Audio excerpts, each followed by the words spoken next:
থেকে মুক্তি পেয়েছিল যেই দিনটাতে, সেই দিনটা হচ্ছে আশুরা মুহাররম, মানে মুহাররম মাসের 10 তারিখে আশুরা বলা হয়, এজন্য আশুরা মুহাররম বলা হচ্ছে। এই 10 তারিখের দিনে ফিরাউনের অত্যাচারিত শাসক ফিরাউনের কবল থেকে মুসা আলাইহিস সালাম এবং তার কওম, মানে তার সেই অত্যাচারী শাসকের কাছে মুক্তি পেয়েছিল। এই সূত্রে কি করতে তিনারা আল্লাহর শুকরিয়া জ্ঞাপন করতে তারা একটা সিয়াম রাখতে, রোজা রাখতে, যে বিষয়ে আমি বলে আসছি আপনাদের কাছে। এটাকে বিভিন্ন ভাবে মানে রদবদল করে দিয়ে, এলোমেলো করে দিয়ে, উল্টাপাল্টা করে দিয়ে আজকে আমাদের সমাজে অন্য কিছু চলছে। আসলে মুহাররম যখন আসে, মুহাররম মানে আমাদের ধারণা এটাই, আমরা জানি, আমরা ভেবে থাকি, যারা বয়স্ক মানুষ তারা বলতে পারবেন বেশি, যে আসলে মুহাররম এর মানে লাঠি ডাঙ্গা বের করতে হবে, তরোয়াল বের করতে হবে, তরোয়ালে ধার দিতে হবে, লাঠিকে তেল দিতে হবে ভালো করে খেলার জন্য, এগুলো আমাদের প্রচলন রয়েছে। যেমন আমাদের পাশেই যে দেখেছেন আমাদের কারবালার যে ময়দান রয়েছে, এখানে করে কি হতো, আমরা যারা বয়স্ক মানুষ তারা জানি যে কারবালার ময়দান এই কারণে নাম হয়েছে, বিভিন্ন জায়গা থেকে মানুষ কি করতো, এই কারবালার ময়দানে এসে লাঠি ডাঙ্গা খেলতো, যেগুলো শরীয়তের বিধান নয়। শরীয়ত যেটা বলেছে আসলে মুহাররমের যে বিষয়টা রয়েছে, সেই বিষয়টা হচ্ছে সিয়াম পালন করার ব্যাপারই শুধু রয়েছে। আজকে শুধু সিয়াম পালন নয়, আয়েশা সিদ্দিকা রাদিয়াল্লাহু তাআলা আনহা বলেছেন, নবী করিম সাল্লাল্লাহু আলাইহি ওয়াসাল্লামের একজন সর্বকনিষ্ঠ স্ত্রী এবং সর্বপ্রিয় স্ত্রী আয়েশা সিদ্দিকা রাদিয়াল্লাহু তাআলা আনহা বলেছেন, নবী করিম সাল্লাল্লাহু আলাইহি ওয়াসাল্লাম এর যুগেও, মানে যখন তিনি নবুয়ত পাননি তার আগেও মক্কার কুরাইশ বংশের লোকেরাও এই আশুরা মুহাররমের সিয়ামটা রাখতো। মানে আশুরা মুহাররমের রোজাটা, মুহাররমের 10 তারিখের রোজাটা কুরাইশ বংশের, কুরাইশের মক্কার লোকেরাও রাখতো, যারা মুশরিক ছিল তারাও রোজাটা রাখতো। আর আজকে কি অবস্থা দেখেন, আজকে আমাদের কি হয়, আমাদের লাঠি ডাঙ্গা খেলা নিয়ে ব্যস্ত। এটাকে ঘুরিয়ে পেঁচিয়ে কোথায় নিয়ে গেছে বলেন তো, হুসেনের কাছে নিয়ে চলে গেছে। ইয়া হুসেন করার জন্য, হাই হুসেন। এটা মনে রাখবে, এটা কোনো শোকের দিন নয়, এটা হচ্ছে আনন্দের দিন, এটা হচ্ছে আনন্দের দিন, উল্লাসের দিন। আশুরা মুহাররম মাসের 10 তারিখ হচ্ছে আনন্দের দিন। এটাকে শিয়াপন্থীরা কি করেছে, শিয়ারা কি করেছে, এটাকে শোকের দিন বানিয়ে দিয়েছে, এটাকে কিসের দিন বানিয়েছে, হুসাইনের হত্যা দিবস হিসাবে পালন করছে।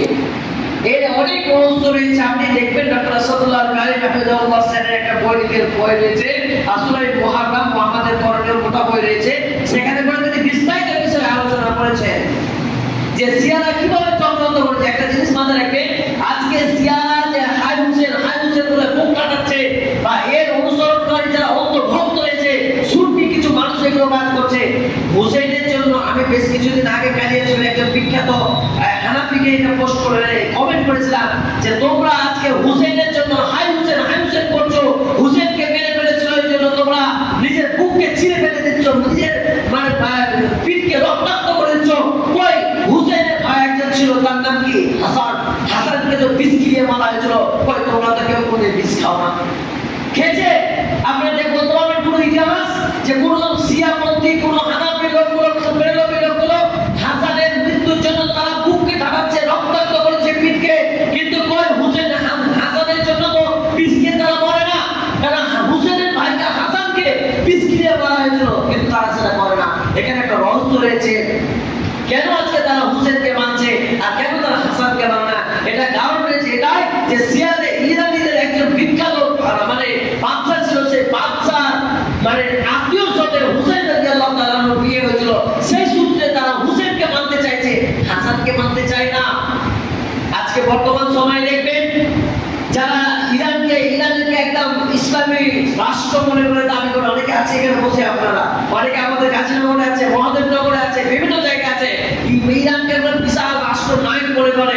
ইরানের যে একজন প্রেসিডেন্ট রয়েছে বা সর্ব উৎকৃষ্ট ধর্মীয় নেতা রয়েছে, তাদের কি আয়াতুল্লাহ খমেনি, তাকে আজকে বর্তমান সময়ে অনেক মুসলিম, সুন্নি মুসলিমরা কি বলেছে জানেন? উমার, আজকে বর্তমান পৃথিবীর নাকি উমার, আস্তাগফিরুল্লাহ, আপনি জানেন যাকে আপনি উমার বলে দাবি করছেন, সেই বদমাশটাই উমার রাদিয়াল্লাহু তাআলাকে কাফের বলে দাবি করে, নাউযুবিল্লাহ। যাকে আপনি উমার বলছেন, সেই উমার রাদিয়াল্লাহু তাআলাকে কাফের বলে। কাফের কাকে বলে? উমারকে, উমারের মতো সাহাবীকে কাফের বলে। নবী করিম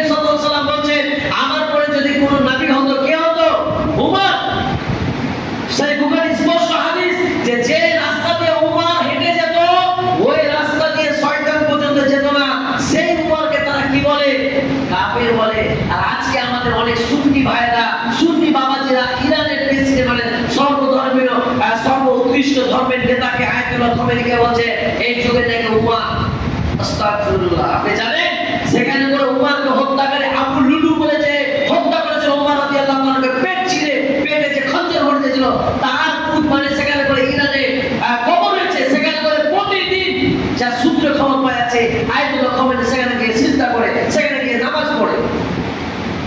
আর কি অবস্থা আজকে আমাদের, এটা তারা গেম খেলার চেষ্টা করছে।